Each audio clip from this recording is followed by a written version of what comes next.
গ্যাসের মেডিসিনই গ্যাস হবার একটি কারণ। এরকম না জানা কথা জানার জন্যই আমার চ্যানেলটিকে সাবস্ক্রাইব করে রাখুন বা ফেসবুক পেজটিকে ফলো করে রাখুন। যারাই এই ভিডিওটি দেখছেন গ্যাসের ওষুধ কখনো খাননি জীবনে, এরকম কেউ আছেন কি? দিনকাল থেকে আমরা জানি বাঁচার জন্য তিনটি জিনিস খুবই দরকার: অন্ন, বস্ত্র, বাসস্থান।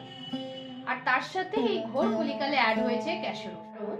সুন্দর বস্ত্র পরে নিজের বাসস্থান থেকে বেরিয়ে বাইরে অন্ন খেতে যাওয়া আমাদের অভ্যেস হয়ে দাঁড়িয়েছে। ফলস্বরূপ প্রয়োজনে বা প্রয়োজন ছাড়া উইথ প্রেসক্রিপশন বা উইদাউট প্রেসক্রিপশন লোকে গ্যাসের ওষুধ খাওয়াটা উপভোগ করছে। জন্য নতুন রোগের জন্ম হচ্ছে, দ্যাট ইজ হাইপোক্লোরাইড্রিয়া।